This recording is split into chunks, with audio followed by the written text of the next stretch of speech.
Hola chicos, ¿cómo están? Buenos días. Un favorcito, necesito que prendan sus cámaras para poder hacer el repaso.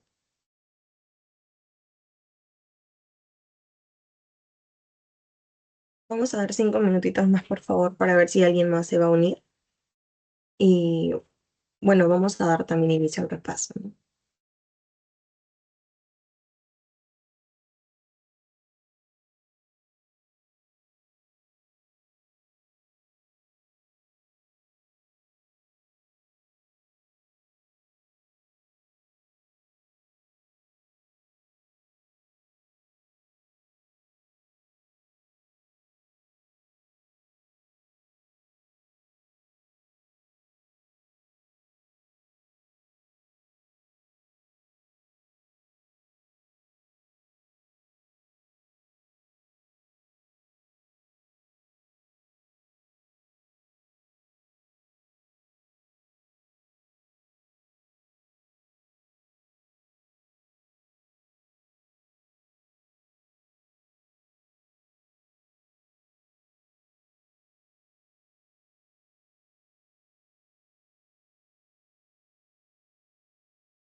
Bueno chicos, buenos días. Vamos a dar inicio a lo que es el repaso de laboratorio. Me presento, soy Valeria Rojas Alave.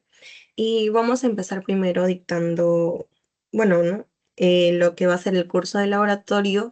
Primero vamos a dictar como que el resumen de los temas y finalmente les voy a tomar lo que sería un examen final de 40 preguntas. Vamos a contabilizar el tiempo, 1 minuto por pregunta, ¿no? Les voy a mandar luego el link después de haber realizado los temas. Bueno, pues acá está un breve bienvenida donde vamos a poner a prueba lo que ya sabemos o vamos a reforzar lo que aún nos falta.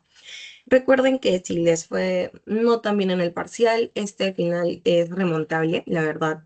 Yo espero que todos puedan sacar más de 18 porque el final siempre lo hacen no tan complicado, por así decirlo, ¿no? Y bueno, sin más que decir, comenzamos con la semana 8 que vendrían a ser los entoparásitos y los homoparásitos. No, para resumir esto muy breve, han tocado ustedes lo que eran, por ejemplo, el grupo de las amebas. En el grupo de las amebas, los más importantes que iban a encontrar eran la entamoeba y la Naegleria fowlii. ¿Qué es lo más resaltante que tengo que saber de entamoeba? Que puede ser pregunta y también te lo pueden confundir con otro tipo de diarrea, ¿no? Siempre es bueno lo que vamos a ver. En una entamoeba histolítica, chicos, recuerden que lo primero que bueno, lo que se va a presentar en sí en un paciente es una diarrea con moco acompañado con sangre. ¿Y cómo se le conoce este tipo de diarrea? Como diarrea disentérica, ¿no? Entonces, tengan en cuenta este punto porque puede ser una pregunta para su examen en caso clínico. Ahora, en tamoeba histolítica en sí, las vías de transmisión va a ser fecal-oral. ¿Y en qué forma lo vamos a encontrar? Trofosoditos, prequistes y quistes, siendo su forma infecciosa en quistes, ¿no? El reservorio de entamoeba histolítica lo vamos a encontrar en perritos y en roedores. Y el huésped sería el hombre. Por otro lado, lo que es Naegleria fowlii, esto va a causar lo que produce la meningoencefalitis, ¿no? O la famosa, bueno, lo que vamos a encontrar es que la vía única de la Naegleria va a ser el neuroepitelio olfativo. Entonces, la Naegleria fowlii era también conocido como la ameba, ¿no? La ameba come cerebros, no sé si lo llegaron a escuchar, que se va a alimentar bueno, se va a encontrar y comensalizar nuestro cerebro, ¿no? La forma en la que esto se va a encontrar es trofosoditos, en su forma flagelada y en quiste, ¿no? Y el huésped en el que lo vamos a encontrar sería en el hombre. Por otro lado, vamos a ver el grupo de los flagelados. En el grupo de los flagelados tenemos a la Giardia lamblia. Aquí quiero que lo diferencien. ¿Por qué? Porque Giardia lamblia nos va a dar esta diarrea acuosa pero intermitente, a diferencia de entamoeba histolítica que nos vendría a dar una diarrea disentérica, ¿no? ¿Y qué más nos puede dar giardia alambria? Nos puede dar síndrome de mala absorción. Igual la vía de transmisión sería fecal-oral. La forma en la que se encuentra es por trofozoitos y quistes. El reservorio se va a dar en todos los vertebrados y el huésped sería el hombre. Por otro lado, tricomona vaginalis, lo que va a causar en la mujer es vaginitis. ¿Y cómo se va a dar esto? Por medio de contacto sexual, ¿no? Y en el caso de que la mujer se encuentre gestando, los neonatos se pueden contaminar a través del canal de parto que se va a encontrar infectado. La forma infecciosa vendrían a ser los trofozoitos y el huésped es el hombre. Continuamos con el grupo de los coccidios. Los coccidios, en este caso vamos a ver a las Isosporas belli y también a los Cryptosporidium. En cuanto a Isosporas belli, lo que vamos a ver en los pacientes vendrían a ser diarreas, pero no diarreas características, ¿no? También vamos a ver alza térmica y síndrome de mala absorción. ¿En qué vías de contaminación nos podemos contraer isosporas? En aguas contaminadas y también en alimentos contaminados. ¿En qué forma lo vamos a encontrar? En no quistes y en esporozoitos, siendo el huésped también el hombre, ¿no? En Cryptosporidium, por otro lado, también vamos a ver lo mismo, diarreas, fiebres y síndrome de la mala absorción, pero las vías de transmisión sería de persona a persona o por el medio ambiente. La forma en la que vamos a encontrarlo serían o quistes, esporozoitos, y el reservorio vendrían a ser todos los vertebrados, ¿no? Y el huésped, el hombre. Por otro lado, tenemos a los ciliados. En los ciliados vamos a hablar de Baladidium coli. ¿Qué nos puede causar esto? Nos puede causar diarreas, fiebres, también síndrome de mala absorción y dolor abdominal. Entonces, ¿cómo es la vía en la cual yo me puedo infectar por un Baladidium, perdón? Estas vías se pueden dar por ingesta de alimentos que están mal lavados o también contaminados con heces, ¿no? Pero con heces de qué? De los cerditos. Ahora, la forma en la que encontramos esto vendrían a ser trofozoitos y quistes. Y también lo que podemos encontrar de huésped vendría a ser el hombre. ¿Qué más he visto? Que han visto los famosos nematodos. Y aquí sí también necesito que presten atención en estos grupos porque vamos a ver lo que es el ciclo del oso, ¿no? En este caso estaríamos hablando de Ascaris lumbricoide. Ascaris lumbricoide en sí, lo que vamos a ver en los pacientes mayormente es asintomatología, pero también algunos pueden presentar dolores abdominales intensos, ¿no? La vía en la cual una persona se puede infectar es fecal oral y las formas en las que lo podemos encontrar es en huevos maduros con larva y también la forma ya adulta que es la larva.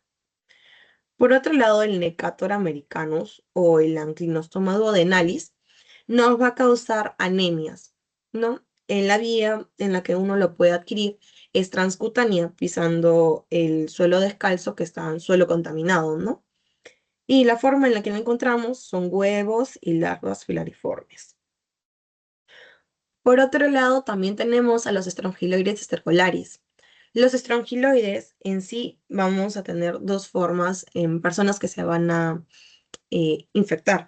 Tenemos a los inmunocompetentes y a los inmunocomprometidos.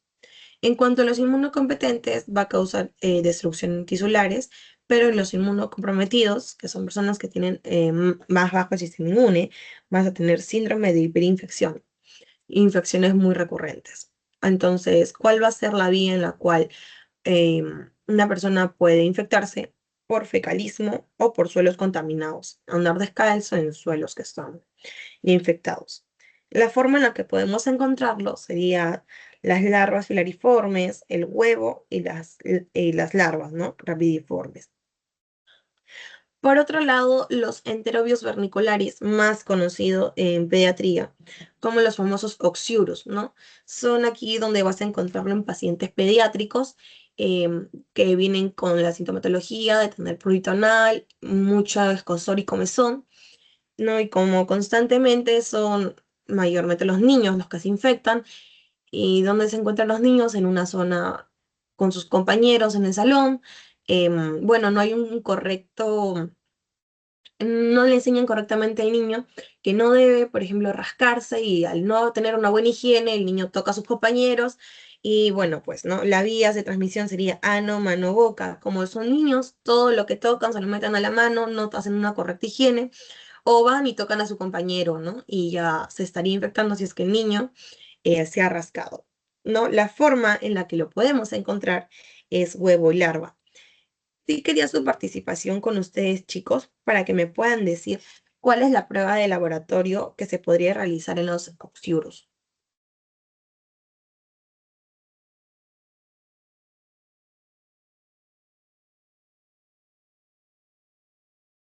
¿Alguien quiere participar o sabe cómo se llama la prueba?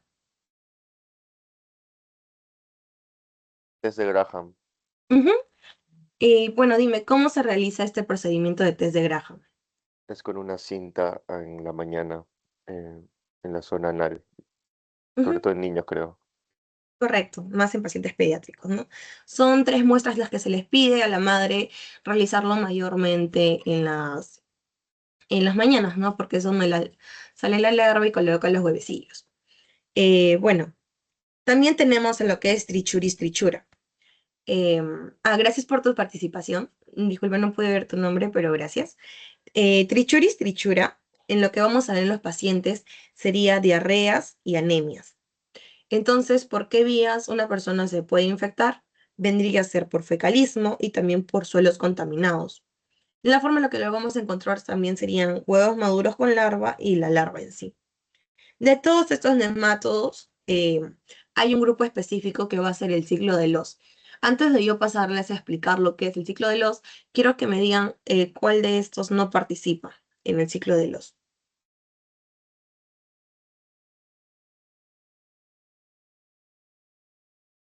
¿Cuál de estos 5 presentados?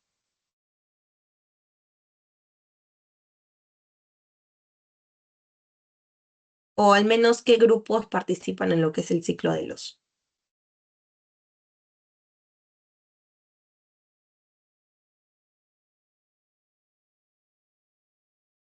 Y a ver, vamos a explicarlo entonces.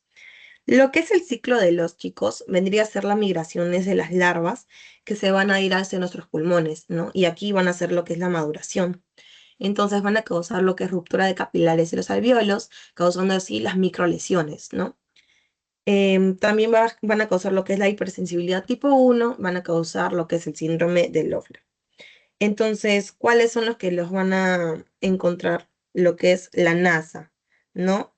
Los, vamos a encontrar los Ascaris lumbricoides, Strongyloides estercolaris, los Necators, y entonces estos son los que nos van a hacer lo que es el ciclo de los. Entonces, lo podemos encontrar por la memotecnia NASA o por también la memotecnia USA, ¿no? Que son las uncinarias, estrongiloides, los ascaris. Estos son los grupos que nos van a causar lo que es ciclo de los, ¿no? Ya dijimos que si te preguntan qué es ciclo de los, es cuando va a haber la migración de las larvas y van a ser en los pulmones la maduración, ¿no? Causando así microlesiones. Bueno, por otro lado, también han visto lo que es el grupo de los céstodos. En cuanto a céstodos, vamos a hablar de Tenia saginata, Tenia solium y también de Hymenopleptis nana. En cuanto a lo que es Tenia saginata, vamos a ver también prurito anal en los pacientes y alteración en lo que es el apetito. ¿Cómo nosotros podemos adquirir Tenia saginata? Por alimentación carnívora, ¿no? O sea, por medio de consumo de carne vacuna mal cocinada. La forma en la que Tenia saginata se encuentra va a tener huevos, cólex y también su forma adulta, ¿no? En cuanto a Tenia solium, nos va a causar lo que es la neurocisticercosis. Esto se va a dar también por la vía de carnivorismo, pero que es carne porcina mal cocinada, ¿no? En la forma en la que vamos a encontrar es por huevos, escoles y cisticerco. Y finalmente, Hymenopleptis nana, que vendría a ser una larva cisticercoide que se va a romper, va a también romper lo que es la barrera intestinal, ¿no? La vía de transmisión sería oral y por autoinfección, y la forma en la que lo encontramos es huevos y larvas cisticercoide. Entre otros que también hemos visto que han hablado en su teoría, estarían los echinococos granulosos y Toxocaracanis. Echinococcus granulosus también nos va a causar la misma sintomatología, ¿no? Diarreas, fiebres y síndrome de mala absorción. La vía podría ser por aguas contaminadas, por perritos infectados. La forma en la que se va a encontrar es por huevos, larvas, quistes y datídicos, ¿no? Y los huéspedes vendrían a ser los perros y los humanos. Por otro lado, Toxocara canis también nos va a causar diarreas, fiebres, síndrome de mala absorción, pero la vía de transmisión son los huevecillos que se dejan en la tierra, y por eso se vuelve suelo contaminado. Y la forma en la que se va a encontrar es larva migratoria visceral o también se pueden encontrar en los ojos, ¿no? En la parte ocular. Estos encuentran los parásitos y vamos a pasar a los temas de malaria. En sí, lo que es malaria, vamos a ver los síntomas característicos de los pacientes. Esto mayormente se va a dar en pacientes que van a las partes de selva, ¿no? ¿Qué síntomas nos va a causar la malaria? Van a ser dolores centrales, como intensos dolores de cabeza, cefaleas intensas. Vamos a tener también que se va a presentar en la piel, va a tener escalofríos y sudoraciones intensas, más que todo en las noches, ¿no? Se va a cambiar intensamente de polos, por así decirlo. En la parte sistémica, los pacientes van a presentar fiebre. En lo que es muscular, va a tener fatiga y constantes dolores. Y lo que es el vaso, pueden presentar esplenomegalia. Ahora, en lo que es malaria, la prueba de laboratorio que se realiza vendría a ser la prueba de gota gruesa, ¿no? Y se va a dar el extendido hemático mediante la extracción de lo que es sangre. Ahora, también existen, así como en COVID, existen las pruebas rápidas de la malaria. En lo que es la prueba rápida, vamos a tener lo que son los antígenos, ¿no? Los antígenos ricos en proteínas de histamina. Entonces, esto nos va a ayudar para lo que es producidos por estadios asexuados, por los gametocitos. Entonces, van a darse por lo que es los falciparum, ¿no?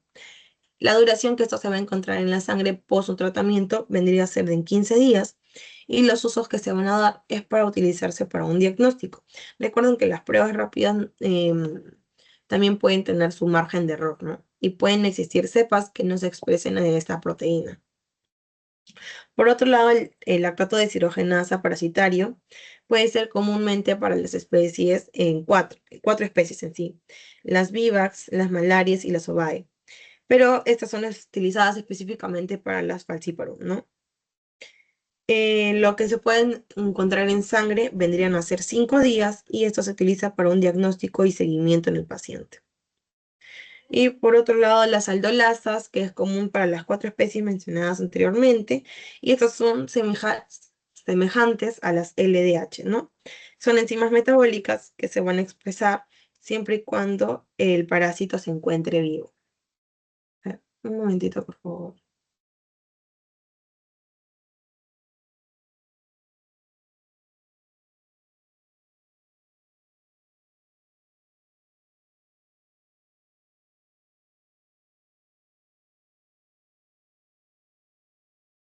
Listo. Ya, continuamos. Eso vendría a ser como que el resumen del tema 7. No, perdón, tema 8, ¿no? Y vamos a iniciar ahora con lo que son enfermedades autoinmunes. Bueno, en cuanto a lo que son enfermedades autoinmunes, tenemos dos enfermedades que hemos visto, ¿no? El lupus y el reumatitis, perdón, artritis reumatoide. Bueno, comenzamos con lo que es lupus. Para hacerlo más corto, lo que vamos a encontrar en lupus es el famoso rash malar, ¿no? Lo que es la de mariposa. ¿Qué más vamos a encontrar? Vamos a encontrar que la paciente pueda tener condiciones neuropsiquiátricas, erupciones discoides. Ya dijimos el rash malar, que es la erupción tipo alas de mariposa, que se pueden dar en las mejillas, pero no afectan el pliegue de lo que es nasolabial, ¿no? Para no confundirlo con lo que era rosácea. Y también aparece luego de exposiciones constantes a lo que es el sol. El lupus también nos puede causar artritis y también puede causar daños renales, ¿no? También vamos a ver lo que es la cirrosis, nos puede causar pleuritis, pericarditis o peritonitis. Ahora, algo muy importante que tenemos que recalcar sobre lo que es lupus es qué órganos nos están afectando. Ya dijimos que era piel, articulaciones, riñones y sobre todo el sistema hematológico. ¿Cuáles son los síntomas característicos de una persona con lupus? Recordar que el lupus mayormente se daba en mujeres, pero no quiere decir que no afecta a los varones, ¿no? Los síntomas que va a presentar una persona con lupus son las fatigas, los dolores musculares, el principal que vendría a ser el rash malar, las alteraciones renales y manifestaciones hematológicas. Ahora, como datos, tenemos que saber que el lupus también nos puede causar anemias. Entonces, vamos a encontrar en laboratorio la hemoglobina disminuida. Puede también encontrarse trombocitopenia en plaquetas menos de 150.000, leucopenias con leucocitos de menos de 4.000 o 4.500, según los valores que maneja el laboratorio, y los consumos de complementos, ¿no? Va a haber una disminución de lo que es CD3 y C4, del complemento 3 y complemento 4. Entonces, para realizar nosotros un diagnóstico de lo que es lupus, vamos a ver los anticuerpos antinucleares, o también los conocidos como ANA. Los ANAs vendrían a ser anticuerpos que van a ser dirigidos exactamente contra los componentes de los núcleos celulares. Entonces, ¿cuál es la función de yo realizar un examen ANA? Eh, en sí, este va a ser un biomarcador sensible para poder diagnosticar enfermedades autoinmunes, especialmente el lupus eritematoso sistémico. Pero no quiere decir que ANA sea más, por ejemplo, yo digo, tengo lupus, voy a realizar un ANA. Y el ANA solamente es para lupus. No solo eso, sino que ya como se dice en la definición, esto es útil para otros exámenes autoinmunes, de enfermedades autoinmunes. Ahora, el método de detección para realizar un ANA es por la inmunofluorescencia indirecta o el famoso IFI en células EP2. Entonces acá se va a ver un patrón homogéneo que se va a asociar típicamente a lo que es lupus eritematoso. Si tenemos un ANA positivo, no significa que tengamos un diagnóstico certero de lupus, ya que un ANA positivo puede darse también por artritis reumatoide o por síndrome de Sjögren. Si tenemos un ANA positivo, vamos a solicitar otros tipos de anticuerpos específicos para poder orientar lo que es el diagnóstico. Por ejemplo, para lo que es lupus en sí, tendremos los anti-Smiths y también tendríamos para lo que es síndrome de Sjögren, tómenlo como dato, tal vez lo tomen en su examen. Teníamos el anti-Ro y el anti-La que son asociados al Sjögren, ¿no? Y también otro examen que es el anti-RNP. Bueno, esto es en cuanto a lo que es lupus. Ahora, en artritis reumatoide, en sí lo más característico de artritis reumatoide es la clínica que va a presentar, ¿no? Estas son afecciones bilaterales y simétricas en las articulaciones, ya sean articulaciones grandes o articulaciones pequeñas. Entonces van a ver acá lo que es inflamaciones persistentes. Y estas inflamaciones van a llegar con el tiempo a la pérdida progresiva de lo que es el cartílago articular. Van a haber erosiones óseas, deformidades y también pérdida de la función, ¿no? En cuanto a lo que es artritis reumatoide, es una enfermedad de alta mortalidad y el tratamiento adecuado puede ser ralentizar la progresión, ¿no? Y mejorar lo que es calidad de vida en el paciente. Ahora, en cuanto a los criterios, tenemos los criterios de Euler. También existen criterios de Euler para lupus eritematoso y recuerden que por cada campo no quiere decir que yo voy a sumar, por ejemplo, en este campo de distribución articular, no quiere decir que voy a sumar todo si es que encuentro una articulación grande o de 2 a 10 grandes, ¿no? Voy a tomar el valor más alto que encuentre. Entonces, en lo que es el campo de distribuciones articulares, si tenemos una articulación grande afectada, se va a tomar como cero. Pero si por otro lado tenemos más de 10 articulaciones, o por lo menos en la que ésta se encuentre una pequeña, se va a tomar como la puntuación de 5, ¿no? Y en la parte serológica tenemos factores reumatoides negativos y los anti-CP negativos, vamos a tener una puntuación de cero, pero si vemos altos factores de anti-CP, lo vamos a tomar como valoración de 3, ¿no? También depende lo que es la duración de los síntomas, siendo más de 6 semanas una puntuación y menos de 6 semanas se tomaría como cero, ¿no? Esto más que todo serían los criterios que se han tocado en su teoría y bueno, pues no, y otros exámenes que se van a ver. Por ejemplo, si yo les decía articulaciones grandes, articulaciones pequeñas, Se va a tomar como articulaciones grandes. En el caso clínico les dicen, tiene dolores en hombro, codo, rodilla o tobillos, ¿no? Y articulaciones pequeñas deberían ser los metacarsofalanges, ¿no?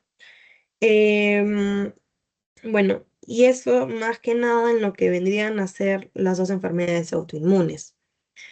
También van a ver lo que es diabetes. En la parte de lo que tocaron en diabetes, lo que tienen que recordar en sí son estos valores de laboratorio. ¿Cómo yo identifico si es diabetes? ¿Cómo identifico si no es diabetes? Y mediante qué prueba yo lo estoy diagnosticando, ¿no? Tenemos que recordar en sí para su examen y bueno, también para lo que es la vida, ¿no? En medicina. Acuérdense siempre los valores del medio, ¿no? Los valores prediabetes. Entonces, antes que me dé, yo tengo que acordarme de esto. Si yo hago una FPG, que vendrían a ser un examen de glucosa plasmática en ayunas, ¿qué quiere decir acá? Que nosotros vamos a tomar los valores de 126 hasta 100, ¿no? Si supera 126, se considera diabetes, pero si es menos, se considera normal. En los TTOG o test de tolerancia oral a la glucosa, este examen si tienes valores de 200 a 140. Superado los 200 se considera diabetes y menos de 140 se considera el rango normal. Y ahora lo que teníamos la A1G, vamos a ver los valores de 6.5 a 5.7. Superiores a 6.5 son considerados diabetes y menos a 5.7 se considera valores normales, ¿no? Entonces, una forma de recordarse siempre, yo les recomiendo los valores del medio, ¿no? Y ya, con los extremos, si superan 126, se considera diabetes si es que se le ha realizado una glucosa plasmática en ayunas. Si se le ha realizado un test de tolerancia oral a la glucosa, se considera más de 200, ¿no? Y así sucesivamente. Entonces, ¿qué es el TTOG? O test de tolerancia oral a la glucosa. Primero, ay, perdón, las indicaciones que se le pide al paciente es no comer ni beber nada durante 8 a 12 horas antes de realizar el examen, ¿no? Se toma una muestra basal, le dices al paciente que tome glucosa, le das glucosa diluida con agua, o ya existen unos frasquitos ya para que le des de tomar directamente, y se le va a examinar en sangre a 2 horas a más tardar, ¿no? Por otro lado, lo que es hemoglobina A1C, acá se requieren de dos resultados para que se considere pruebas anormales. Pero esos dos resultados se van a medir al mismo tiempo, pero en dos diferentes momentos. Entonces, esto se puede dar por repetición de una prueba inicial o puede darse por una prueba diferente, ya que recuerden que no por realizar una sola prueba estamos diagnosticando diabetes, ¿no? Mínimo requerimos dos pruebas diferenciales. Entonces, si se tiene una discordancia, por ejemplo, has hecho un test de tolerancia a la glucosa y sale normal, pero has hecho una hemoglobina y te sale con valores altos, vamos a realizar lo siguiente, ¿no? Se debe repetir los resultados de la prueba que está por encima del punto de corte. O sea, vas a repetir el examen que te ha salido alterado. Entonces, por ejemplo, yo te digo que tienes un paciente con glucosa en ayuno, ¿no? Y este paciente tiene más de 126 miligramos por decilitro y tiene una hemoglobina 1C mayor a 6.5. ¿Cuál es lo que vamos a repetir? Vamos a repetir el examen de lo que es la hemoglobina, ¿no? Porque recordemos que está por valores por encima, ya que los exámenes, los valores de glucosa en ayunas iban a darse a menos de 126 y acá cumple, entonces son valores normales. Entonces vamos a repetir la prueba de hemoglobina y si esta prueba de hemoglobina luego de haberse repetido sigue saliendo valores mayores a 6.5, se considera un diagnóstico de diabetes mellitus. Ahora, si los pacientes tienen resultados cerca a los márgenes de umbral, el diagnóstico se debe analizar según los signos y síntomas y también se debe repetir esta prueba de 3 a 6 meses, recordando que pacientes diabéticos iban a tener los 3 Ps, bueno, las 4 Ps, ¿no? Poliuria, polifagia, polidipsia y muchas ganas de querer orinar. Esto es en cuanto a lo que es diabetes mellitus.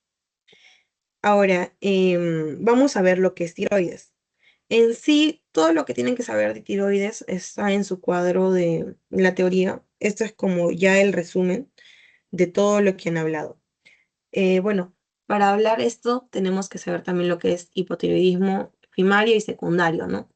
Lo que es el hipotiroidismo primario puede darse por tiroiditis crónicas autoinmunes, que es la causa más frecuente. Puede darse por tiroiditis posparto, deficiencia en lo que es el exceso de yodos, por radiación, por fármacos, entre otros. Pero lo que serían los hipotiroidismos secundarios son enfermedades inflamativas a causa de tumores. Pueden darse por procesos genéticos o congénitos, ¿no? Y traumatismos y también por consumo de fármacos. Entonces, para eso vamos a valorar lo que es el TSH sérico, el T4 y el T3 sérico, ¿no?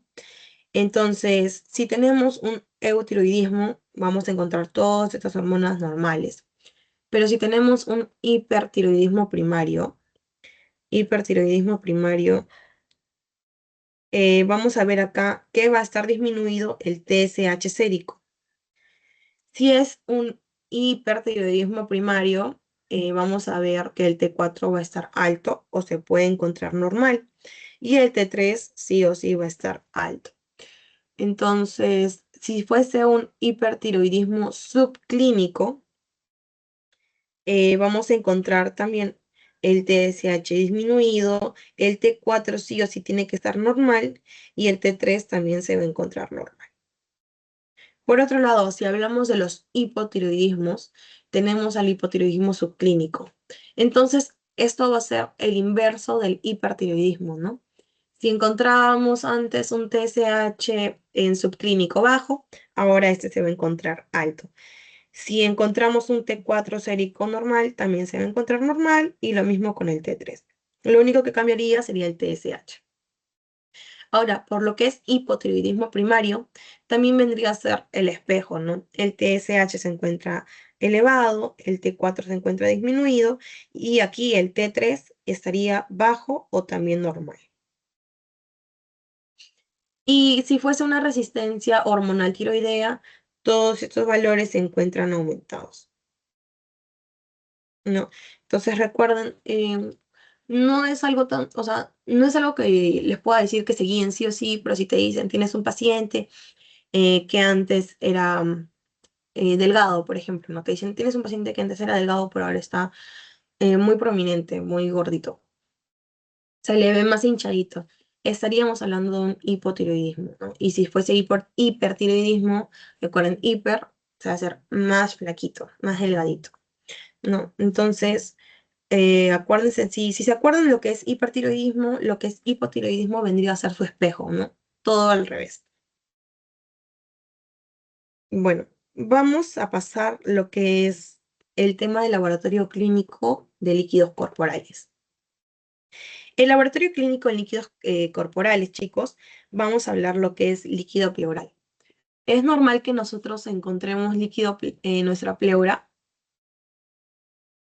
Pregunta, chicos, ¿es normal? Y si es normal, ¿cuáles son los valores normales que podemos encontrar en pleura? ¿Alguien sabe?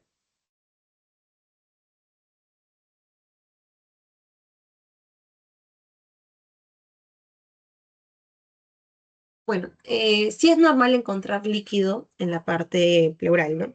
Lo normal vendría a ser de 5 a 10 o hasta se toma hasta 15, ¿no? De lo que podemos encontrar en líquido. Entonces, ¿qué pasa si esto supera estos valores? Se conocería como lo que es el famoso derrame pleural. Aquí ya tendríamos a los pacientes que se encuentran más agitados de lo normal, han tenido algún traumatismo o por otras causas infecciosas también. Entonces, en estos tipos tenemos al famoso criterio de Lai. Me parece que eso ya lo han visto en su rotación de neumología y también en parte de semiología, en la parte de neumo, ¿no? Entonces, acá tenemos tipos de derrame pleural. Tenemos a lo que es trasudado y exudado. Entonces, ¿cómo yo puedo diferenciar uno del otro?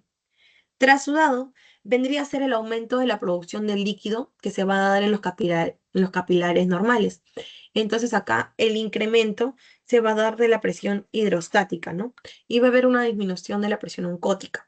Entonces, ¿en qué situaciones me puede dar un trasudado? Puede darte por insuficiencias cardíacas congestivas, por cirrosis a causa de ascitis, síndromes nefróticos, entre otros, ¿no? Aquí está una lista.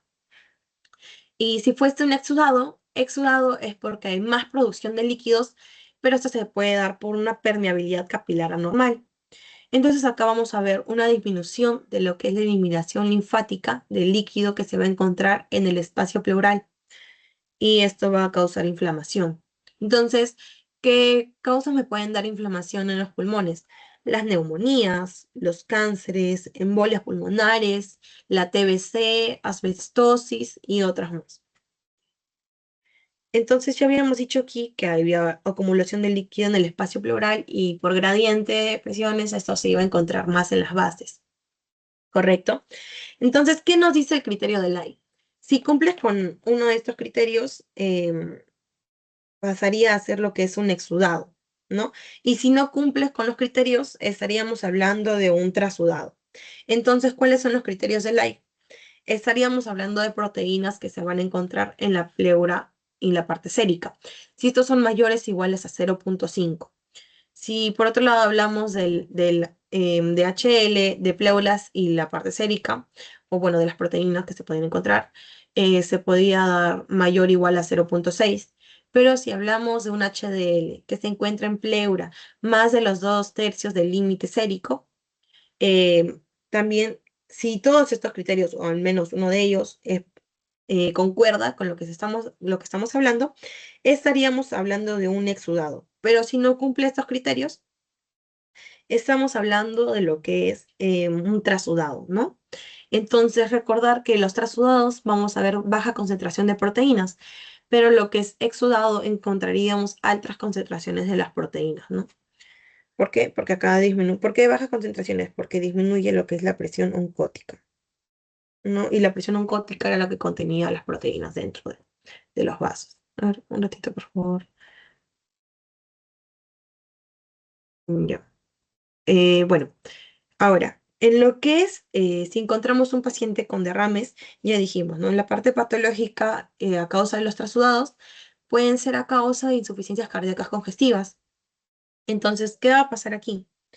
Aquí la causa más frecuente se va a dar por derrames pleurales trasudados. ¿Qué quiere decir? Que por causa de qué? Que el corazón va a bombear de forma ineficiente. Entonces, esto va a provocar lo que es un aumento retrógrado de las presiones, ¿no? Entonces van a ir de las venas pulmonares hacia los capilares. Y esto va a causar una elevación de la presión hidrostática y va a favorecer lo que es la salida de líquido hacia la pleura. Por otro lado, también habíamos hablado de lo que era cirrosis hepática.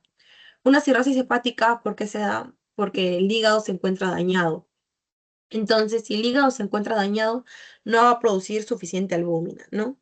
Entonces, si disminuye la albúmina, donde se encontraba en la presión oncótica, ¿correcto? Porque en la presión oncótica íbamos a encontrar más proteínas, acuérdense, o proteínas. Entonces, esto va a facilitar la salida del agua hacia los vasos, generando que se vaya hacia el espacio pleural. Y por otro lado, el síndrome nefrótico va a causar que vamos a perder proteínas plasmáticas mediante la orina, ¿no? Esta se va a dar la famosa orina espumosa, como la espuma que se ve en la cerveza, ¿no? Incluyendo así también que se encuentre albúmina, que no es normal que esta se elimine por medio de la orina. Y esto va a reducir también la presión oncótica. Entonces, todo lo que tenga que ver con disminución de la presión oncótica se considera parte de trasudado. Entonces, ¿cómo yo puedo examinar este líquido pleural? El líquido pleural se va a estudiar por medio de la toracocentesis, que es el procedimiento para poder extraer y aliviar de cierta forma al paciente, ¿no? Entonces, no quiere decir que tú al realizar una toracocentesis de golpe le vas a sacar todo el líquido, ¿no? Sería chévere decir, ya yo le saco todo el líquido al paciente de uno. Recuerda que también el paciente se va a encontrar anestesiado, pero luego de tú haberle realizado todo este vaciamiento de líquido, también va a tener más dolor, ¿no?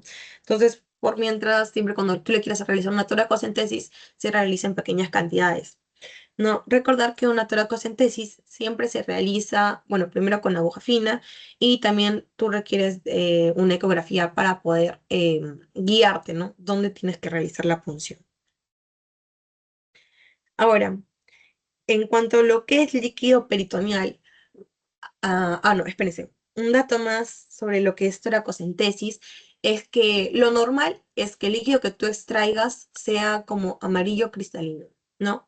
No sea aniquiloso, lechoso o sanguinolento, porque si no ya estaríamos hablando de líquido a causas infecciosas. Lo mismo con todos los líquidos, ese criterio se cumple con todos los líquidos. Mayormente el líquido que tú vas a encontrar va a ser amarillo cristalino. Ok. Ahora, en cuanto a lo que es el líquido peritoneal, como el mismo nombre lo dice, lo vamos a encontrar en el peritoneo, en el abdomen. Estos líquidos peritoneales van a ser acompañados de las famosas ascitis. Entonces es aquí donde vamos a ver los tipos de abdómenes, ¿no? Los abdómenes globosos, los abdómenes de Patricio Estrella que se conocían, los que parecían forma de globo, ¿no? Como el mismo nombre lo dice. Entonces, si para los criterios de líquido de los pulmones teníamos los criterios de Light, acá los parámetros utilizados para lo que es el peritoneo, vamos a utilizar los criterios de Gasa. Entonces, ¿para qué me sirven los criterios de Gasa? Primero tienes que tener en consideración que si los criterios superan el 1.1 gramos por decilitro sacado, estaríamos hablando de hipertensión portal, ¿no? Entonces, la hipertensión portal tiene dos causas, si es por cirrosis o no es a causa de cirrosis. Pero mayormente predomina a causa de cirrosis por antecedentes de sustancias que los pacientes han estado consumiendo, ¿no? A lo largo de su vida o que consumen en exceso. Entonces, si no fuese a causa de cirrosis, tendríamos las causas poshepáticas, intrahepáticas y prehepáticas. Las poshepáticas se podría dar por pericarditis constrictivas, también se puede dar por las ICCs, síndromes de Budd-Chiari y entre otros. Las intrahepáticas vendrían a ser más por hepatitis alcohólica, ¿no? O por infiltrados, infecciones. Y las prehepáticas, por otro lado, vendrían a ser a causa de trombosis en la vena porta, por obstrucciones, ¿no? Que se puede dar. Ya sea, por ejemplo, por cálculos. Por ejemplo, se me dice, ¿no? Podría ser por causa prehepática. Si tenemos una gasa menos a 1.1 y se ha visto que no hay hipertensión portal, entonces acá tenemos dos causas, por cirrosis o por órganos específicos. Por cirrosis nos referimos a cualquier causa infecciosas, autoinmunes o cánceres, ¿no? Si fuese por infecciones, recuerden Mycobacterium tuberculosis que se puede encontrar en cualquier parte de nuestro cuerpo, de nuestro organismo, no solamente se encuentra en los pulmones. Si hablamos de causas autoinmunes, habíamos hablado también de lo que es lupus o también de fiebres mediterráneas familiares. Y si fuese por cánceres, tenemos los carcinomas peritoneales. Ahora, en cuanto a órganos específicos, estaríamos hablando, por ejemplo, gastrointestinal, que son los pancreáticos, entre otros. Si hablásemos de gineco, tendríamos el síndrome de Mace, ¿no? Que era cáncer de ovarios. Y si hablábamos de la parte renal, tendríamos el síndrome nefrótico. Ahora, ¿cuáles son las causas por la cual tú puedes encontrar líquido peritoneal anormal? Por lo general, esto puede ser iniciado por una citis, ¿no? Tú tienes al paciente, le realizas una evaluación clínica, ¿no? ¿Y cómo vas a confirmar si es que el paciente presenta citis y le das tratamiento para que alivien los síntomas y se va a establecer la causa, ¿no? Luego de hacer una punción y lo mandas a analizar el líquido al laboratorio. Ahora, cada nuevo ingreso hospitalario de un paciente cirrótico con ascitis nos puede dar valores de riesgo y podemos sospechar también de infecciones intraabdominales, lo que serían fiebres, dolores abdominales, deterioro clínico, pero que no tenga una causa evidente. Si tenemos lo que es una presencia de hemorragia digestiva alta, eso nos puede dar lo que son infecciones de líquido ascítico, ¿no? Haciendo también una complicación en el paciente. Pero si tenemos de sospechos malignos a causa de cánceres u otros factores, la citis va a tener una característica típica y no va a tener una evidencia clara de lo que es hipertensión portal. Por ejemplo, tú tienes una paciente que por lo general la ves normal, pero le realizas un examen eh, de, de hígado y ves que tiene hipertensión portal, pero no se ve clínicamente, ¿no? También tenemos pacientes con diálisis peritoneal con signos de infección. Aquí vamos a sospechar ya lo de lo que es una peritonitis relacionada por catéter. No, ¿y cuál es el nombre del procedimiento por el cual yo voy a extraer este líquido peritoneal? Vendría a ser la paracentesis, ¿no? Que es la extracción del líquido, y a diferencia de una toracocentesis en el cual el paciente podría estar sentado e inclinado hacia adelante, aquí en la toracocentesis se le pide estar al paciente en decúbito dorsal para poder hacer la extracción, ¿no? También esta punción se realiza con aguja fina y con medio de una ecografía para poder hacer la guía. Ahora, lo que es líquido articular, ya sabemos que tenemos líquido en nuestras articulaciones, ¿no? Porque ¿qué pasa si no tenemos líquido en las articulaciones? Estaríamos rozando, haciendo fricción y más desgaste. Entonces, la clínica en sí es analizar y diferenciar los tipos de artritis, ¿no? Ya habíamos hablado de la artritis reumatoide. Entonces, ¿qué nos puede causar esto? Partes infecciosas como sepsis, causas autoinmunes como artritis reumatoide, por causas de cristales, ya sea la gota o la pseudogota, y por causas traumáticas, ¿no? Que haya derrame de líquido. Entonces, este procedimiento que vas a realizar requiere de tres muestras, tres tubitos. La primera muestra, el primer tubo, se utiliza para un frasco estéril sin anticoagulantes. Entonces, tú lo vas a utilizar para realizar cultivos bacterianos o cultivos fúngicos. El segundo tubo lo vas a requerir para frascos con uso de anticoagulantes, ¿no? Y vas a realizar un recuento celular, un leucograma y estudios de cristales para descartar si tiene gota o pseudogota. Y el tercer tubo o frasco, también sin uso de anticoagulantes, nos va a servir para analizar la parte bioquímica, ¿no? La glucosa, las proteínas, las LDH, entre otros. ¿Cuál es el procedimiento que se va a realizar para la extracción del líquido? La artrocentesis, ¿no? Va a ser una punción por la cual nosotros vamos a extraer este pequeño líquido de la cavidad articular. Y bueno, esto es en cuanto al resumen del resumen del resumen de lo que eran líquidos. Ahora vamos a hablar de una parte más cortita que vendría a ser TBC, ¿no? Antes de iniciar con TBC, recuerden que nuestro país es una zona endémica de TBC. Entonces, como ustedes ya están rotando en el hospital, me imagino que han visto varios casos de TB, ¿no? Y si no es así, en algún momento les va a llegar un paciente con historial, ¿no? De tratamiento por TB. Bueno, ay, perdón, se salteó. Se puso líquido pleural. Perdón, chicos, lapsos. Bueno, en lo que es signos y síntomas del paciente con TB, cuando yo voy a decir que el paciente tiene TB, si tiene esas toses por más de 2 semanas que no calman, siguen persistiendo, y acompañado de eso vienen las sudoraciones nocturnas constantes, ¿no? Es ese paciente que viene agitado, cansado, con mucho malestar y te dice, doctor, doctora, me siento mal. Me levanto todas las madrugadas porque siento que mi polo está muy húmedo y tengo que cambiarme constantemente. Y tengo esta tos que, que es con expectoración, ¿no? Pero no se me va por más de 2 semanas. Ya me automediqué, tomé muchos medicamentos y no mejora. Entonces, en sí también tendríamos que darle lo que es una clase al paciente en donde le tenemos que educar y decirle que si se encuentra con estos síntomas no tiene que camuflarlo con fármacos, ¿no? Inmediatamente viene y hacer su prueba de descarte.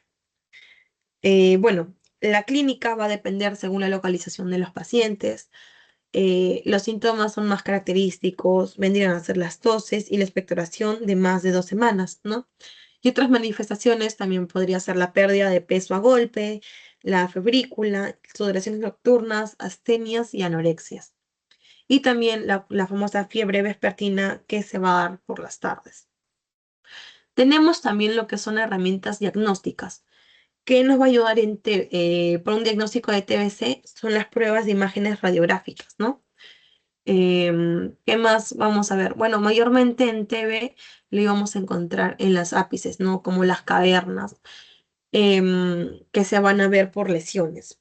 Vamos a realizar también un frotis de esputo, el famoso examen de esputo, para detectar los bacilos de alcohol resistentes, ¿no? Y vamos a realizar cultivos de Mycobacterium y pruebas moleculares. Por lo general, el principal examen que tú puedas pedir, aparte de la radiografía, sería la prueba de esputo, ¿no? Para poder descartar lo que es. Pero si no cuentas con eso, otros exámenes auxiliares que nos pueden ayudar son los PPDs. ¿Qué son los PPDs? Son los derivados proteicos purificados.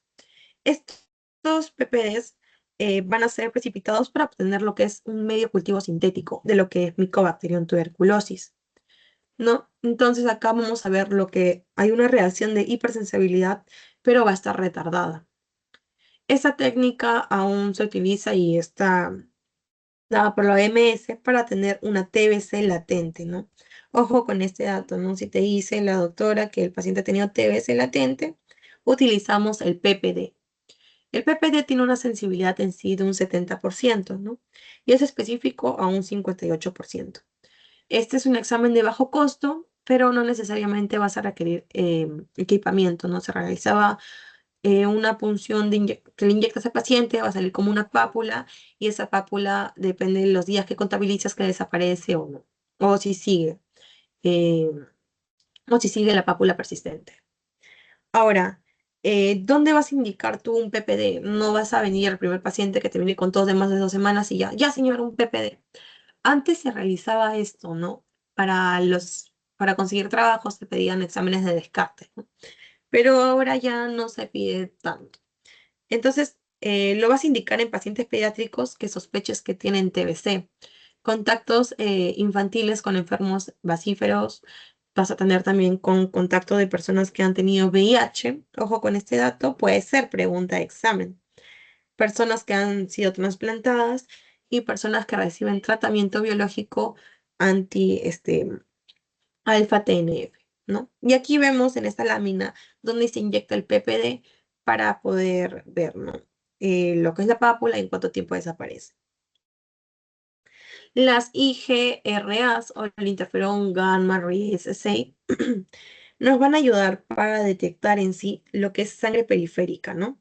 Entonces vamos a ver a los interferones gamma que van a producirse en lo que es CD4 positivo, ¿no? Esta es una prueba de liberación del interferón y vamos a evaluar si hay TBC latente, ¿no? También, ojo con este dato. Por algo la doctora les coloca más láminas, ¿no? Porque sabe que es más llamativo. Entonces, si vemos los niveles que son medidos en sangre por medio de uso de una ELISA, vamos a ver también por que este examen se puede dar por marcadores de anticuerpos, ¿no? O los T-spot. Estos marcadores son específicos en un 99% y también son importantes para realizar un diagnóstico en TB latente y también nos ayuda con la predicción y la progresión en contacto.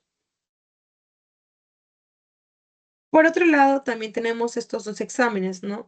Los Gen Experts o los MTBs. Estas son pruebas moleculares que se van a relacionar con las cadenas polimerasas en tiempo real. Estas pruebas se van a detectar simultáneamente con lo que es Mycobacterium tuberculosis y también con la mutación del gen RPO beta o resistencia a la rifampicina. Dato con esto que también fue pregunta examen, ¿no? Este examen se va a dar la detección de las mutaciones en menos de 2 horas, ¿no? Y nos va a ayudar con la selección de un tratamiento y tomar decisiones de control mediante las infecciones. Por otro lado, también teníamos lo que eran los ensayos con las sondas de líneas o los famosos LPA.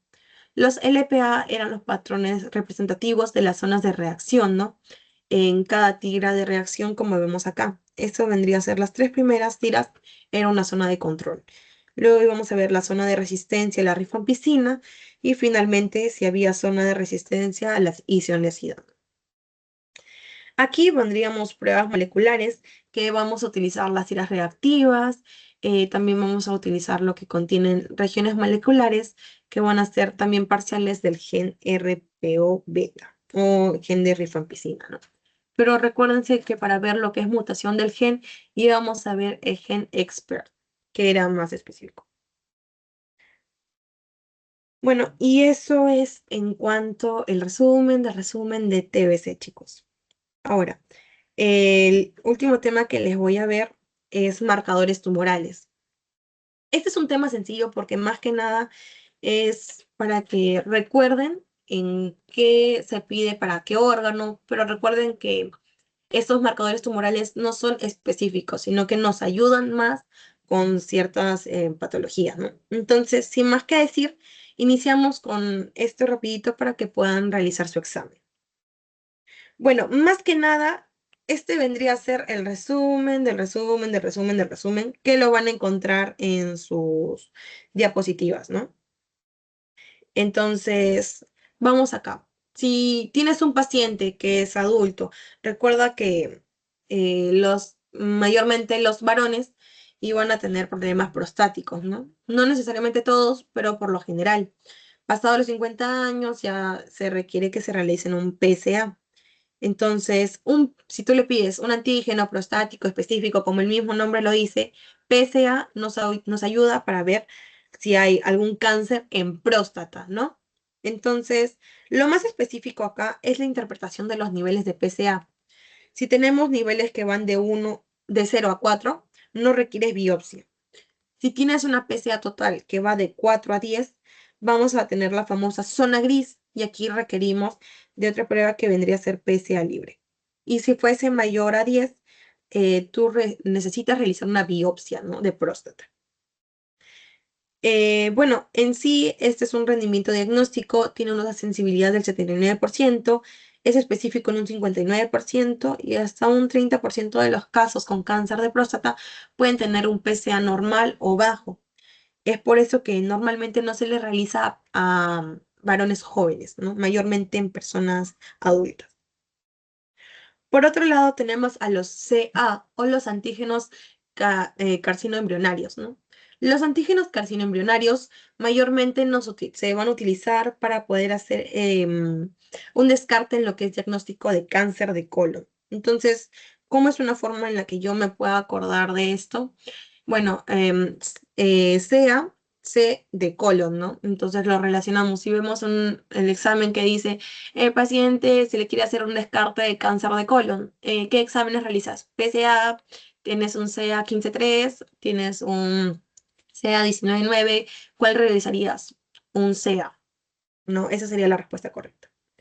Ahora, las alfa-fetoproteínas, o también conocidas por las AFPs, estas AFPs nos van a ayudar para hacer un descarte si es que el paciente tuviese una pancreatitis crónica u otras infecciones, ¿no?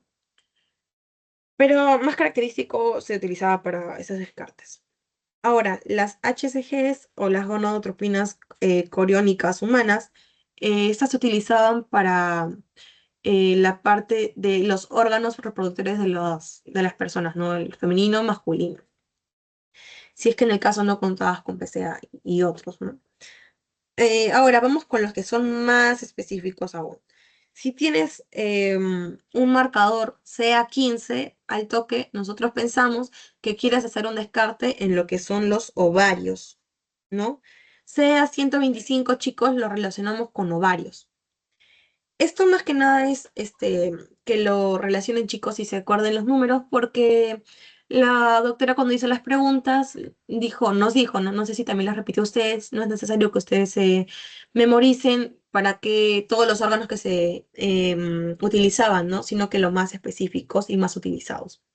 Entonces, un 125 yo lo utilizo para descartar cáncer en ovario. Un 19,9 yo lo utilizo para descartar cáncer en páncreas, ¿no? Entonces, yo dibujo, bueno, yo me acordé así porque yo dibujo mi páncreas así, ¿no? Entonces, tiene cara de, no sé, vamos a acordarnos, ¿no? 19,9, páncreas. Entonces, si repites 9 y 9, vamos a acordarnos del páncreas, ¿no? Entonces, así, 9, 9. Es una forma para que puedan recordarlo, chicos, pero si ya se lo saben, no hay problema. Y así dibujan su páncreas. Ahora, si vemos un marcador tumoral 15,3, esto es algo gracioso, ¿ya? Porque esto en el examen yo me acordé por multiplicación. Es algo raro, ¿no? Entonces, ¿por qué 15,3? 15,3 lo íbamos a ver para descarte de cáncer mamario. Este es un marcador, ¿no? Entonces, ¿por qué yo les decía multiplicación? Porque para que yo tenga 5 por 3 me da 15, ¿no? Y este es un marcador específico para lo que es cáncer de mama. Ahora, también tenemos otro marcador que nos va a ser útil para las mamas. En este caso estamos hablando del 27-29. Este marcador se utiliza para un seguimiento ante respuesta del tratamiento de cáncer de mama que ha sido metastásico, ¿no? Bueno, si tienes una paciente, te ponen el caso clínico, tienes una paciente que se le ha diagnosticado con cáncer de mama metastásico, ¿qué tipo de prueba utilizarías tú? En este caso, la 27-29.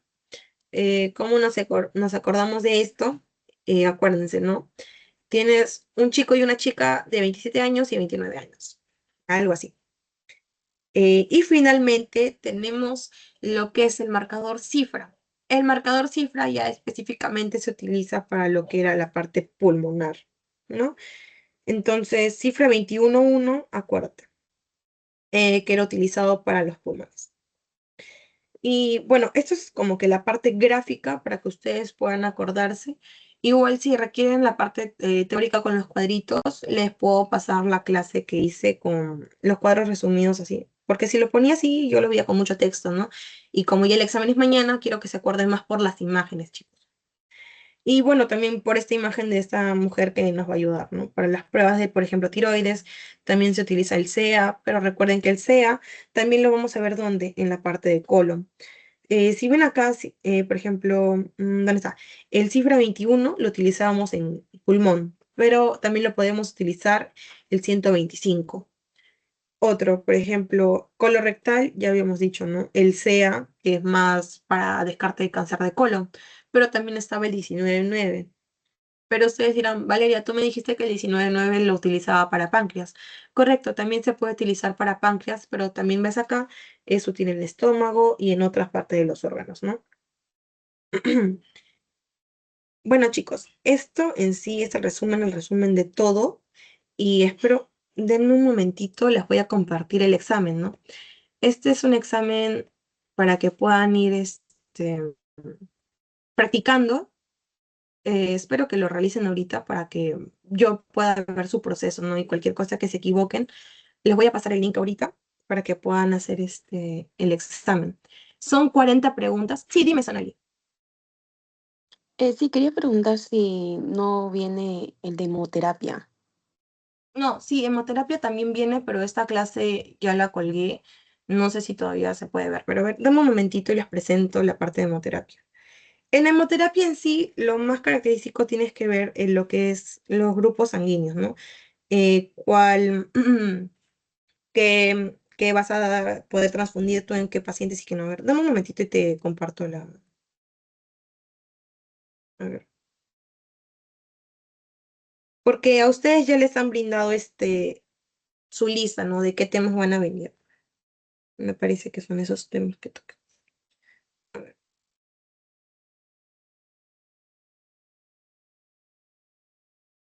creo que era este. Sí, era este. Bueno, vamos a dar una clase breve de lo que hice de hemoterapia. En sí, hemoterapia, se puede ver, ¿no, chicos? A ver, voy a poner un poquito más grande antes de poder iniciar el PETAS, el examen. ¿Sí? ¿Logran visualizar? Sí, sí. Ok, comenzamos. Lo que es hemoterapia, en sí vamos a ver primero lo que es los componentes de la sangre, ¿no? Cuando tú sacas una muestra de sangre, vamos a ver que el plasma se encuentra en un 55%, luego vamos a encontrar eritrocitos en 45% y los leucocitos y las plaquetas en menos de 1%. Esto vendría a ser el plasma, los leucocitos, estos son los hematíes y estos chiquitos, las plaquetas. Entonces, el plasma en su composición se puede distinguir por agua de un 90 a 92%. Puedes encontrar albúmina, factores de coagulación y otros que podría ser la glucosa, el colesterol, el ácido úrico y las hormonas. Esto puede ser una pregunta de examen que vino en un caso, ¿no? Tienes una problemática. Siempre existe problemática al momento de hacer donación. ¿Por qué? Porque existen dos tipos de donantes, ¿no? Ahorita vamos a ver los dos tipos de donantes, pero tienen que tener claro estas dos definiciones. Cuando hay una donación de sangre, primero, siempre se va a donar sangre de personas mayores, ¿no? Cuando acá en Perú se consideran mayores a los de 18 años para arriba, ¿no? Estas donaciones tienen que ser de forma voluntaria, no tienen que ser con fin de lucro. Y aquí se va a ver, ¿no? La recolección de sangre y hemocomponentes con el fin de poder contribuir y salvar vidas de otras personas, ¿no? O poder mantener la calidad de vida de otras personas, por ejemplo, personas leucémicas o personas que se requieren hacer alguna operación a causa de algún accidente. Ahora, en cuanto a lo que es definición de donación voluntaria en sangre, esto es un acto por el cual la persona va a entregar de forma gratuita una porción de sangre, ¿no? Pero tiene que cumplir esos cuatro criterios. Solidario, no tiene que ser dirigido, no tiene que ser remunerado y puede ser repetitivo las donaciones. No quiere decir que porque donó una vez ya no puede donar la siguiente, ¿no? Bueno, puede donar, pero se espera un periodo de tiempo. Bueno, en cuanto a lo que es la problemática del abastecimiento, perdón, habíamos hablado de estos dos tipos, ¿no? Teníamos dos tipos de donadores, por donación convencional y por donación de aferesis. ¿Cuál es la diferencia entre una donación convencional y una donación por aferesis? Las donaciones convencionales, chicos, es cuando se va a extraer sangre sin un análisis previo. Entonces, acá nosotros asumimos como personal de salud que el paciente que ha venido a donar sangre está completamente sano. Entonces, siempre se va a extraer una bolsa o una unidad que consta de 400 a 450 mililitros de sangre. Por otro lado, la diferencia con una donación de aferesis, se va a ver que aquí vas a utilizar dos canalizaciones. ¿Por qué dos canalizaciones? Porque acá solamente tú requieres una parte específica de la sangre. Entonces, por una parte de la canalización va a salir la sangre y por otra parte se va a retornar la parte que no requerimos de sangre. Entonces, como expliqué, esto sirve para donar solamente un componente. Quiere decir que aquí vas a realizar la separación de los componentes de la sangre. Si quieres plaquetas, solamente se extraen las plaquetas. Si quieres los hematíes, solamente los hematíes.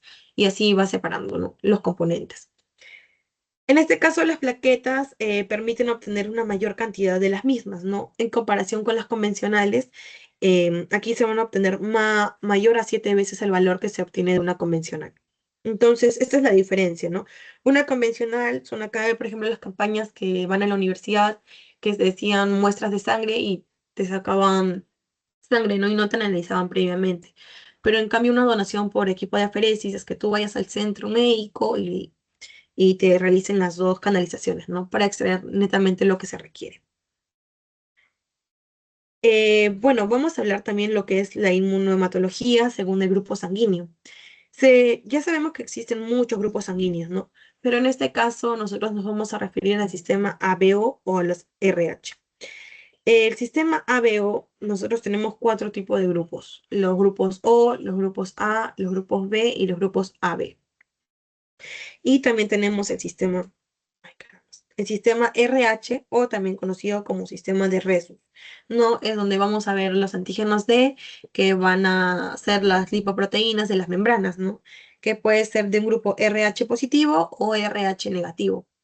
Entonces, acá en este grupo vamos a ver más de 50 antígenos, ¿no? Y va a depender según el grupo que pertenezca, ¿no? Y esta es una lámina en la cual teníamos, ¿no?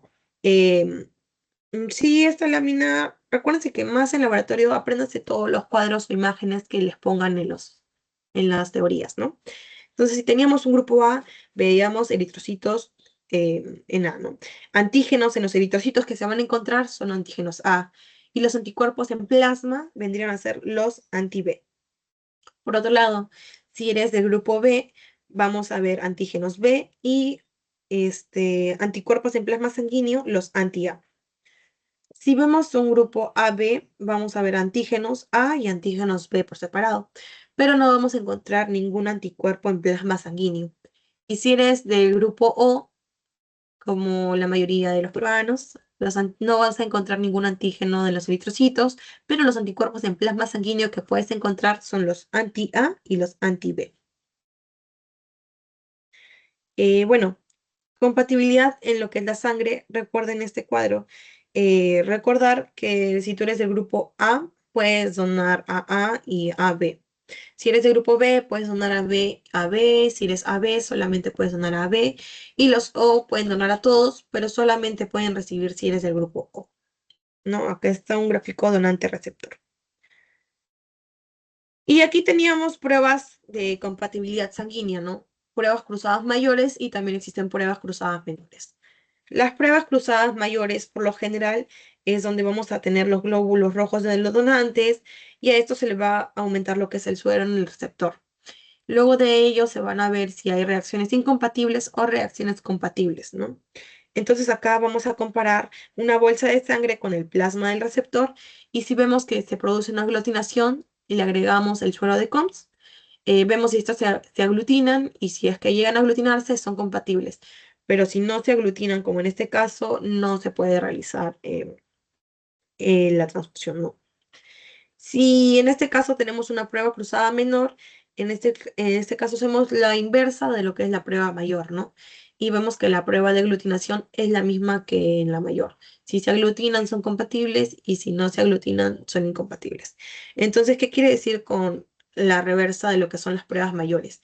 Es que aquí vamos a utilizar el plasma del donante, ya no le vamos a administrar, vamos a administrar ahora que son glóbulos rojos del receptor, ¿no? Ya no se administra lo que es el suero. Y bueno, pues acá vamos a ver los tipos, qué reacciones nos puede causar las transfusiones. Si son complicaciones agudas o si son retardadas, ¿no? Si son complicaciones agudas, teníamos las partes inmunológicas y no inmunológicas. En lo que es inmunológica vamos a ver todo tipo de reacciones, ¿no?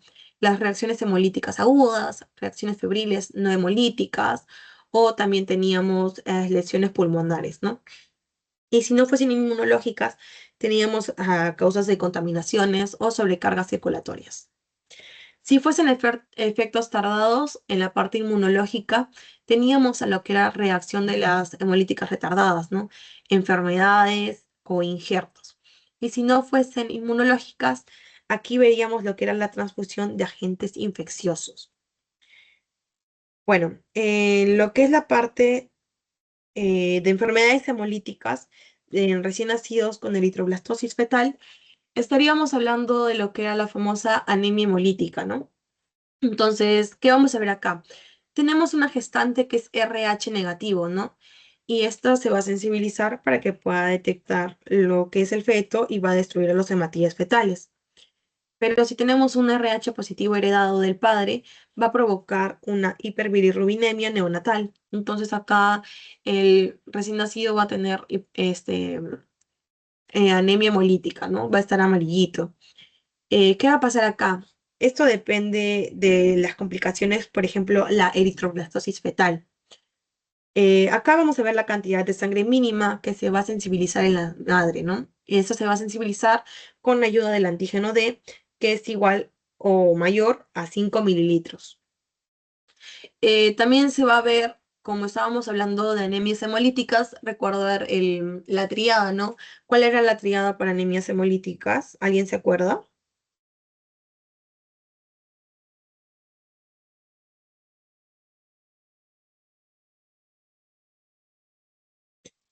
Bueno, chicos, sí quisiera que me respondan porque me están asustando. El examen es mañana, pero bueno.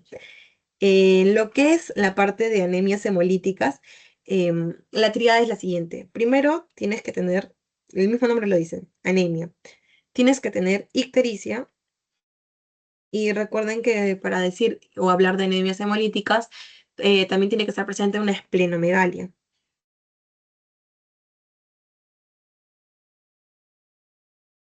No, estos son los criterios que se puede cumplir para una anemia hemolítica, ¿no? Y aquí están. La hepatoesplenomegalia, bueno, hipoalbuminemia también puede presentarse. Y para este examen de anemias hemolíticas, estamos realizando el test de COMS indirecto. ¿Qué quiere decir el test de COMS indirecto? Miren, acá tenemos una mujer que está embarazada, en proceso de embarazo. No, la sangre del bebé por este lado no se va a mezclar con la sangre maternal aún. Luego va a pasar por un evento desensibilizante, ¿no? Quiere decir cuando la sangre del bebé va a entrar en contacto con la sangre de la madre. Y acá tenemos que la madre es RH negativo, pero el feto es RH positivo, ¿no? Entonces, vamos a ver acá si depende o no que se lleve este embarazo, ¿no? Aquí vamos a ver después el futuro del embarazo, qué va a pasar con el feto. La madre tiene anticuerpos anti-D y estos anticuerpos anti-D pueden atacar la sangre del bebé y pueden generar lo que son los abortos espontáneos, ¿no? Que el mismo cuerpo de la madre no lo ha reconocido como tal y lo está eliminando, lo está atacando. Por otro lado, tenemos las pruebas COMS o los antiglobulinas, ¿no? Estos son de formas directas, no son indirectas como el anterior. Acá solo se realiza cuando se sospechan de las anemias hemolíticas y van a estar por presencia de cuerpos solicitados COMS. Aquí ya vemos nuevamente la triada, ¿no? La ictericia, la esplenomegalia y las anemias. Recordar que una anemia hemolítica era normocítica, normocrómica, ¿no? ¿Qué más? La parte de lo que es indirecta, perdón, la parte de lo que es COMS directa, vamos a ver acá, primero se pide una muestra de sangre, ¿no? Y esta va a ser tomada en un paciente que tiene anemias hemolíticas. Entonces, ¿qué vamos a esperar encontrar acá? Vamos a ver los anticuerpos que van a estar ligados a la superficie de los glóbulos rojos. Posterior a ello, los glóbulos rojos van a ser lavados y se van a incubar con los anticuerpos antihumanos, ¿no? O los reactivos de COMS. Si tenemos un resultado positivo, vamos a ver que los glóbulos rojos se van a aglutinar y los anticuerpos antihumanos se van a vincular a las células, ¿no? Se van a unir a los anticuerpos de los glóbulos rojos. Entonces acá vamos a ver una reacción hemolítica transfusional. Esto se va a dar en anemias hemolíticas autoinmunes, porque también ya lo van a ver en hematología y otros tipos de anemia. Y vamos a ver hemólisis inducidas por drogas o enfermedades hemolíticas en recién nacidos, ¿no? Es por eso que se hacen estudios en pacientes en recién nacidos. Y ya, chicos, bueno, esto vendría a ser todo y estos son los protocolos de manejo general en reacciones de los anticuerpos, de las transfusiones, ¿no? ¿Qué pasaría? Por ejemplo, si detectamos inmediatamente una transfusión en el caso y el paciente tiene una sintomatología moderada grave, va a tener una categoría de 2 a 3, ¿no? Y esto se va a ver en un proceso más adelante. Entonces, ¿qué va a pasar acá? Vamos a estar reduciendo la velocidad de lo que es la infusión y vamos a ver si es necesario o no administrar antihistamínicos. Pero si no mejora por más de entre 30 minutos, vamos a aplicar lo que sería verificar la identificación del paciente primero, tener los datos correspondientes y continuar con los hemocomponentes administrados, ¿no? Evaluar los signos y síntomas, los signos vitales del paciente y si está de acuerdo con todo, vamos a extraer otra vía distinta, ¿no? Utilizaremos otra vía distinta y vamos a tomar primero un muestreo de sangre, ¿no? Utilizaremos tubos anticoagulantes y otros tubos de ETTA. Bueno, y si este proceso no funciona, podríamos infundir líquidos de forma vital para mantener una adecuada presión sistólica en el paciente, ¿no? Este cuadro, la verdad que no he visto preguntas acá, pero es más que nada para que vean los protocolos, ¿no? En sí, ya explicamos la forma de COMS indirecta, la forma directa y bueno, pues eso vendría a ser todo para lo que era la última clase. Ahora sí, chicos, ¿están listos para el examen? ¿Les gustaría dar el examen ahorita para poder darle inicio? ¿O prefieren un descansito? Ahora yo creo. Ya, chicos. Entonces, por favor, vayan ingresando. Les acabo de mandar el link. Voy a mandarlo también por el grupo de WhatsApp.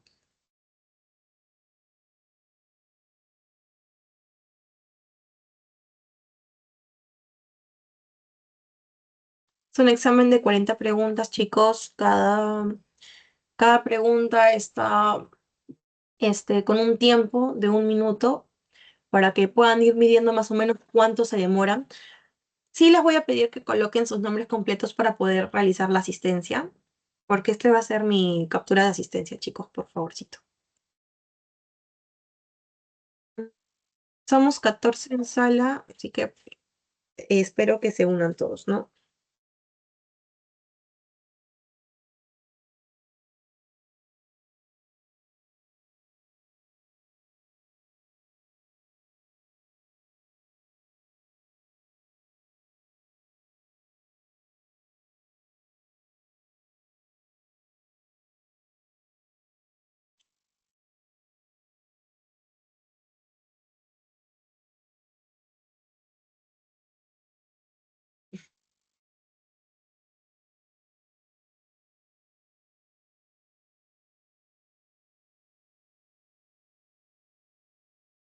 Chicos, necesito que se unan todos para poder dar inicio al examen.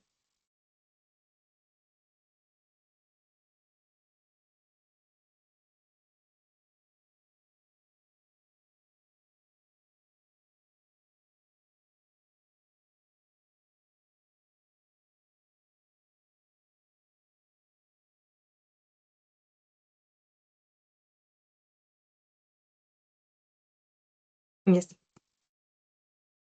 Mm, y ok, chicos. Son... ¿Me avisan para poder dar inicio si falta alguien para poder esperarlo? Recuerden, vamos a ver, tomar las reglas de la universidad, ¿no? Vamos a dar 5 minutos, pasa estos 5 minutos, las puertas se cierran, no voy a aceptar a nadie más y comienza el examen, ¿no? A ver, vamos a poner... Espero que puedan controlar mejor sus tiempos. Recuerden que es 1 minuto por pregunta. Em, un tip es que busquen palabras claves, chicos, para que puedan marcar y terminar el examen lo antes posible, para luego les sobre 10, 15 minutos y puedan tener una revisión más de lo que es todo su examen, ¿no? Por ejemplo, a mí me ayuda ver en una enfermedad, digamos, si te dicen marcadores tumorales, tienes una paciente que ha tenido cáncer de mama, ¿no? Que probablemente quieres hacer ese diagnóstico, ¿qué tipo de marcador pondrías? Entonces, si tú nada más ves la palabra cáncer de mama, piensas, ah, ya, ¿qué marcador era? 15-3. Entonces voy y marco entre las alternativas 15-3, ¿no? Y así sucesivamente. Bueno, chicos, nos estamos quedando con 10 participantes y ya, voy a dar inicio entonces. No falta nadie más, ¿verdad? Para poder comenzar. Ya, 3, 2, 1. Uy, ya, listo, chicos. Vamos a dar inicio al examen. Suerte con todos. Suerte para todos.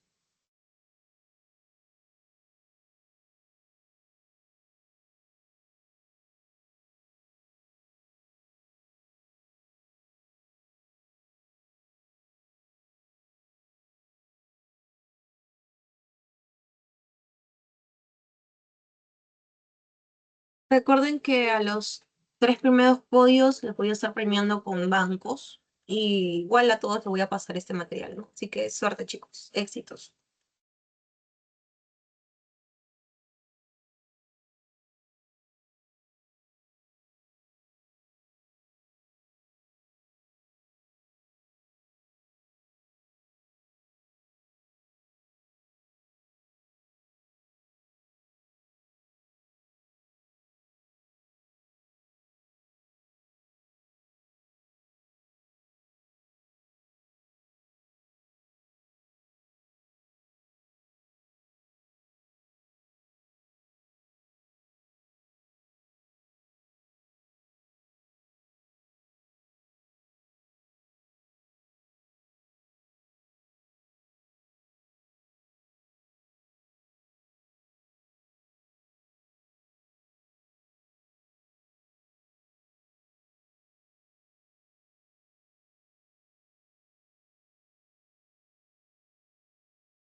Chicos, por favor, me confirman si ya terminaron el examen para poder visualizar cuál fue el podio y en qué preguntas se equivocaron, ¿no?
Listo, chicos, en 3 minutos termina el examen según el cronómetro.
Listo, chicos, terminaron los 40 minutos del examen. Vamos a proceder a finalizar y los ganadores. Primer puesto está Sonali, segundo puesto está Pedro Martín y tercer puesto DBM. Por favor, fuertes aplausos para sus compañeros y les pediría que los tres primeros puestos, por favor, prendan un momentito su cámara.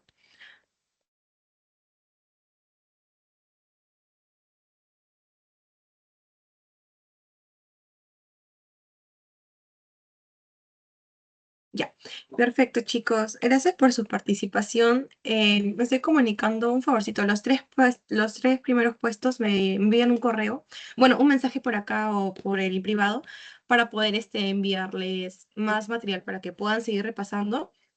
La verdad, este fue un examen del ciclo pasado. La verdad que estoy muy sorprendida por los resultados que han marcado, han tenido buenas respuestas. Y bueno, chicos, para los que han fallado, les voy a dejar el link abierto para que puedan seguir practicando. Igual les voy a mandar los materiales que tengo para que puedan revisarlo, en qué se han equivocado y puedan seguir practicando, ¿no? Recuerden siempre buscar las palabras claves, poder ver la forma más rápida de poder responder, porque yo entiendo que por un minuto por pregunta a veces se ponen nerviosos o no han leído bien, pero estoy viendo que los resultados sí son favorables para ustedes y de verdad que si para el parcial no les fue bien o quieren sacar un buen promedio, chicos, estoy viendo que sí lo van a lograr. Mínimo la nota que van a obtener todos es un 18, así que por favor a los tres primeros puestos me escriben para poder enviarles el material. Esto sería la asesoría de hoy, chicos. Espero que el día lunes tengan un bonito examen. Bueno, bonito no, un buen examen y puedan rendir bien. Gracias, chicos.